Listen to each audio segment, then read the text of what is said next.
வணக்கம். ஏஞ்சல் சமையல். இன்றைக்கி நம்ம பார்க்க போகிறது சாக்லேட் கேக். வாங்க அதை எப்படி ஈஸியாக செய்யலான்றதை பார்க்கலாம். ஒரு பவுலில் நான் 1.25 கப் அளவுக்கு மைதா மாவு எடுத்திருக்கேன். அதே கப்பில் பவுடர் சுகர் எடுத்திருக்கேன்.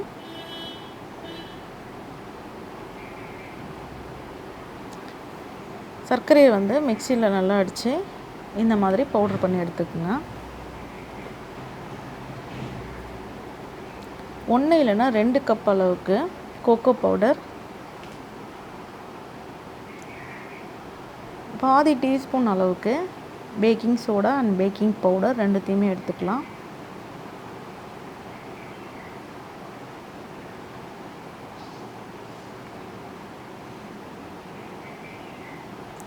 இது நல்லா நம்ம சலிச்சு எடுத்துக்கலாம். இப்போ இந்த மாதிரி நல்லா சலிச்சு எடுத்ததுக்கப்புறமா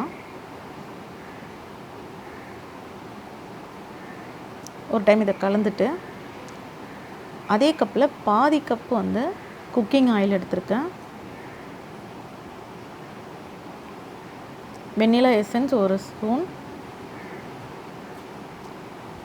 3/4 கப்பு பால் எடுத்திருக்கேன். காய்ச்சின பால் இது. இல்லைன்னா பாலோட அளவு நீங்கள் மிக்ஸ் பண்ணுற அளவுக்கு ஏற்ற மாதிரி நீங்கள் எடுத்துக்கலாம். இது நான் சொல்கிற அளவுக்கு இது கரெக்டாக இருக்கும். இப்போ நல்லா கலந்து எடுத்துட்டோம். கடைசியாக இதில்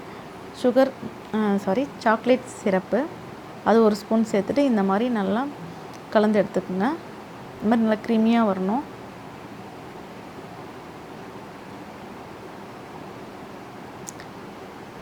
இது மாதிரி கேக் ட்ரே எடுத்துக்கோங்க. இல்லைன்னா ஏதாவது பாத்திரம் கூட எடுத்து சின்னதாக எந்த சைஸ் கேக் வேணுமோ அந்த அளவுக்கு எடுத்துக்கோங்க. இது ஃபுல்லாக பட்டர் இல்லைன்னா நம்ம சாதாரணமாக யூஸ் பண்ணுற ஆயிலே நீங்கள் ஃபுல்லாகவே நல்லா அதில் ஃபுல்லாக தடவிட்டு, நான் இது கூட பட்டர் ஷீட்டும் போடுறேன். இந்த ஓரங்கள் ஃபுல்லாகவே பட்டர் ஷீட் போட்டிங்கன்னா நம்மளுக்கு எடுக்கும் போது நம்மளுக்கு ஈஸியாக இருக்கும். இப்போ நம்ம கலந்து வச்சுருக்க மிக்ஸ் இதில் சேர்த்துடலாம். இப்போ இது நல்லா சேர்த்துட்டு நல்லா இந்த மாதிரி தட்டி விடுங்க.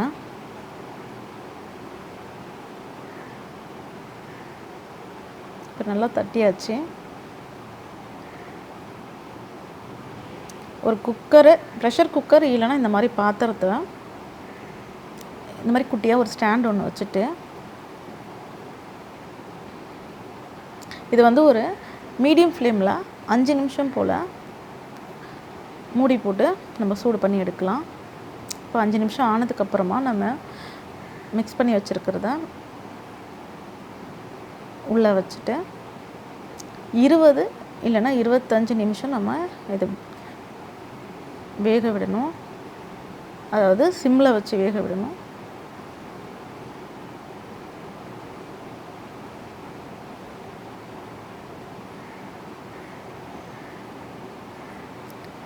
எனக்கு கரெக்டாக 25 நிமிஷம் ஆச்சு. இப்போ கேக் நல்லா வெந்திருக்கு. இப்போ இது மாதிரி எக்ஸ்ட்ராஸ் இருக்கிறது எல்லாத்தையுமே அன்ஈவனாக இருக்கிறது எல்லாத்தையும் எடுத்துகிட்டு நம்ம அழகாக கட் பண்ணி எடுக்கணும். கொஞ்சம் பொறுமையாக செய்யணும் இதை. இப்போ நல்லா இது கூல்டவுன் ஆன உடனே நம்ம ஒரு கேக் போர்டில் மாற்றிட்டு நம்ம மேலே போட்டிருந்த பட்டர் ஷீட்டு இது எல்லாத்தையுமே நம்ம ரிமூவ் பண்ணணும். இது ரிமூவ் பண்ணும்போது கொஞ்சம் பார்த்து பண்ணுங்கள். இல்லைன்னா கேக்கும் சேர்ந்து வந்துடுச்சுன்னா நம்ம அதை கொஞ்சம் லெவல் பண்ண கொஞ்சம் கஷ்டமாக இருக்கும். ஸ்டார்டிங் ஸ்டேஜ்னால் இன்னும் ரொம்ப கஷ்டம், ரொம்ப டைம் எடுக்கும். இது 2 நம்ம பார்ட்டாக நம்ம எடுக்க போகிறோம். இந்த மாதிரி 2 பார்ட்டாக எடுத்துகிட்டு 2த்துலேயுமே சுகர் சிரப்பு தடவிடுங்க. ஒரு மிக்சிங் பவுலில் நான் இப்போ விப்பிங் க்ரீம் சேர்த்துக்கிறேன். விப்பிங் க்ரீம் பார்த்திங்கன்னா 1 கப்பு இல்லைன்னா 2 கப்பு சேர்த்துக்குங்க. இதுக்கு 1 கப்பு போதுமான அளவு.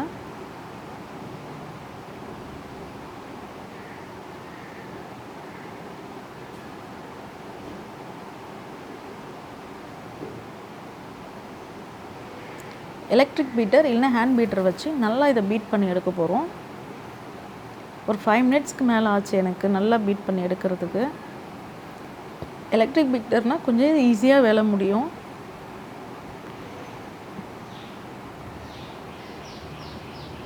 இப்போ இது நல்லா ரெடி ஆகிடுச்சு. இந்த மாதிரி நம்ம எடுக்கிற ஷேப்லேயே வரும். அதுதான் இதோடைய பதம்.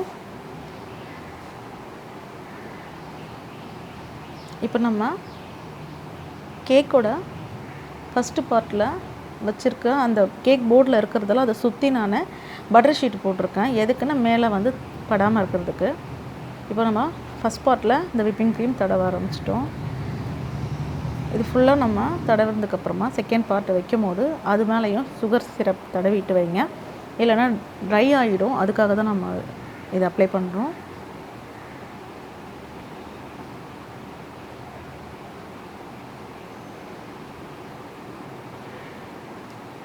அதே மாதிரி இப்போது ஃபுல்லாகவே நம்ம விப்பிங் க்ரீம் எல்லாத்தையும் ஃபுல்லாகவே தடவி இந்த க்ரீமை நம்ம ஃபுல்லாக லெவல் பண்ணி எடுக்க போகிறோம். ஸ்டார்டிங் ஸ்டேஜ் அப்படின்னும் போது கொஞ்சம் கஷ்டமாக தான் இருக்கும்.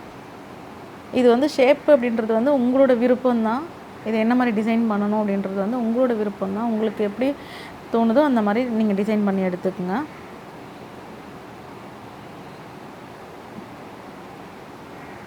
இன்னும் சும்மா ஈஸியாக நான் பண்ணியிருக்கிறேன். இந்த மாதிரி சாக்லேட் சிப்ஸ் இருக்கும், அதையும் இது மேலே வைங்க. இல்லைன்னா செரி கூட வச்சுக்கலாம் இதுக்கு பதில்.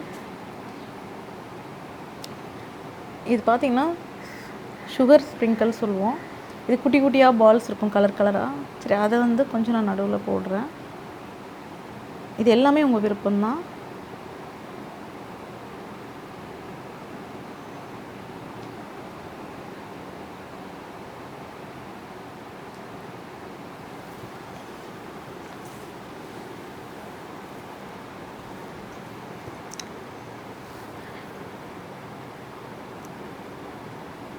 கடைசியாக நம்ம அந்த பட்டர் ஷீட்டை வந்து நம்ம ரிமூவ் பண்ண போகிறோம் ஃபுல்லாக.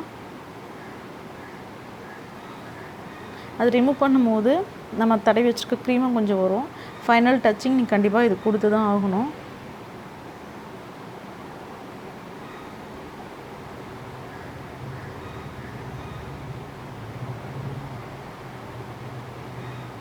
இப்போ ஃபுல்லாகவே நம்ம எடுத்துகிட்டு அந்த ஃபைனல் டச்சிங்க்காக கீழே வந்து சின்னதாக ஒரு டிசைன் மாதிரி போட்டு விடணும். இதுதான்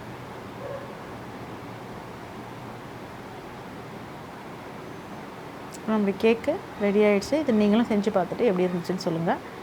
நன்றி.